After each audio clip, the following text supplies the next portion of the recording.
Hey, how's it going? Welcome to the Mitch YouTube channel. We're here for another riff of the day. Thanks for joining me. Do me a favor, and if you haven't already, click like and subscribe. It helps me out a lot. Drop a comment down below if there's anything that you're looking to learn, something you're struggling with, whatever it is, put it down below and I will try to tab that out for you. All right, so today's riff of the day comes from Tyler Childers' live performance of the song Redneck Romeo. I believe it was on the station KEXP. So he played that live, and I'm not sure the guitar player's name. If somebody knows it, drop it down below. But when he gets to his solo, he opens up with a riff that I thought was pretty cool. I used it to open up my solo.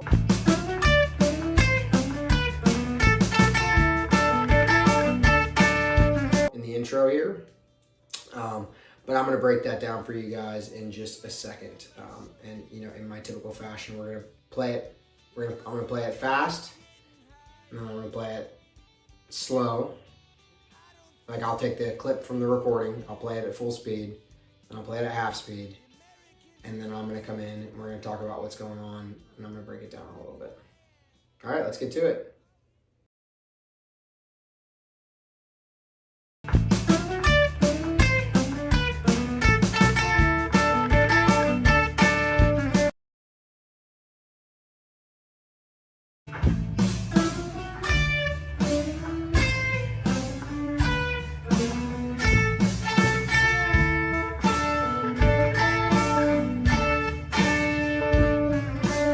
All right, so now that we've heard it a couple times, let's get into this riff.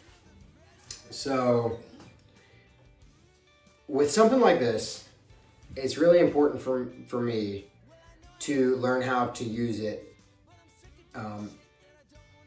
out of just this context of the solo. What I mean by that is, it's all well and good to learn a riff or to learn something note for note, but if you can't then go apply it, when you're at the jam session or the gig or whatever it may be, it's kind of useless to you. So with something like this, it's really important for me to find out how you're going to apply it. To me, the number one thing that means is finding out the target note. So in this case, I know I'm playing over a D chord. I'm coming out, this whole riff is over D, right? So what I'm going to look for is something in the opening lines that gives me my tonic. Because that'll let me know, like, okay, this is my positioning, this is where this riff starts. So in this case, right, we go, which is E, F natural, F sharp, D, right? So I'm like, oh, that locks it in immediately. I know that's how this riff starts. That is a D chord. So I see that and I'm like, cool. Now if I wanted to play this in C, okay, well, it's easy, right? I just move down a step and it's the same pattern, if that makes sense, right? It's easy to follow that pattern because I know where it starts. So we start up here. Let's get back to the main riff. So the first part, in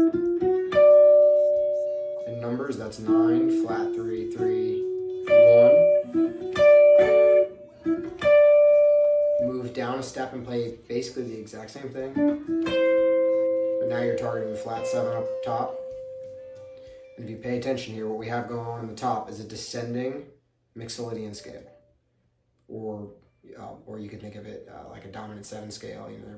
I've heard people call it all kinds of things. Mixolydian is the proper term. We're going to go D, C, natural, B, A. That's how that top line is going to go. We're going to fill it in with these bottom triplet runs, 16th note triplet runs. So once again, we start off on the E, F natural, F sharp. Now we got our first one. Now we're going to move down a whole step and play the same thing. Now we're going to move down another whole step. But this time, we only move down a half step at the top. And this last time is just a little bit different because instead of playing 3 notes, it's only 2 notes actually. So we're going to play B flat or the flat 6, and then B natural or the natural 6.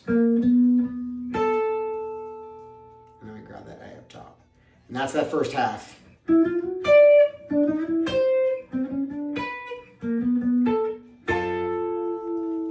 we get into that, right? So this is This is like a double stop, right? But it's a pre-bend. So if you play guitar for a little bit, you can probably just fast forward for a second. But if you're new to this type of thing, it's a pre-bend. So what I'm saying is I'm going to actually have the G string already bent up to an F sharp, even though I'm actually on the 9th fret, which is an E, right? I'm bent up to the 3rd, the F sharp, already when I pluck that. And then I bring it down, right? Right? So now we lead into that.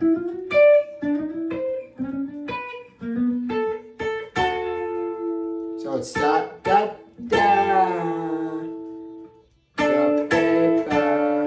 You get it both times there.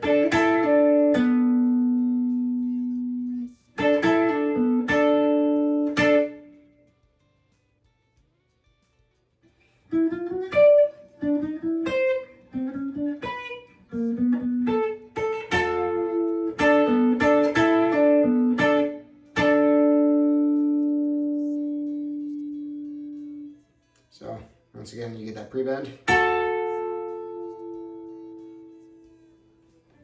Double stop, single note,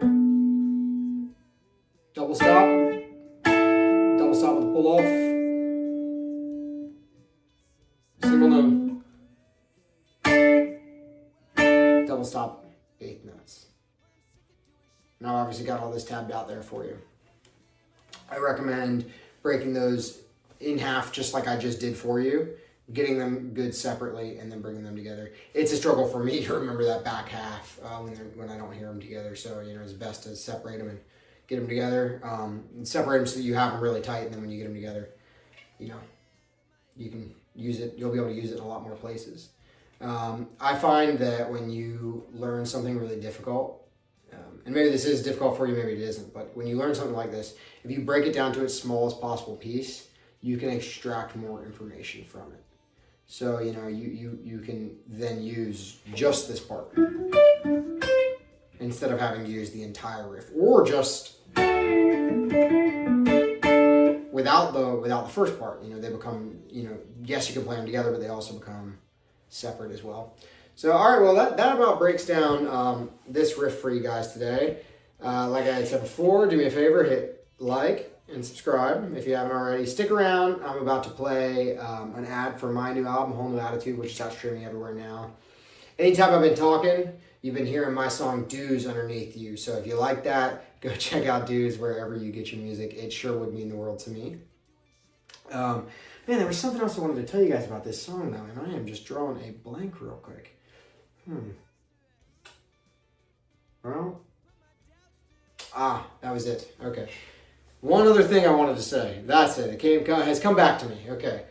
So before we get out of here, also, I really want to encourage you guys to learn this stuff in as many different positions as possible. Any of these riffs I show you, you want to learn them all over the neck. That makes them useful. So yes, we got it here. Right? But what about here?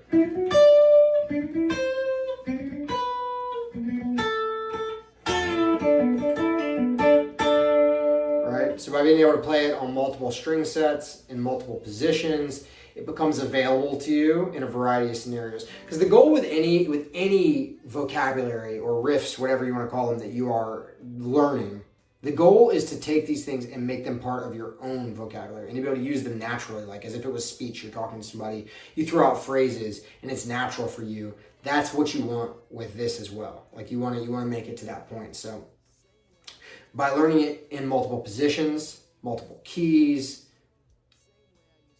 multiple fingerings sometimes, by doing that, and like I had said too, breaking it down into small pieces, by doing that, you really are able to catch it at any moment, because you never know. Like maybe you're down here and you hear that in your head and you're like, man, I want to go for that, but you're really far from where it starts. It can be a lot easier and a lot more convenient if it's right there. But anyway, that was it. Thanks, guys. Have a great one. Come back tomorrow for another riff of the day. Take care.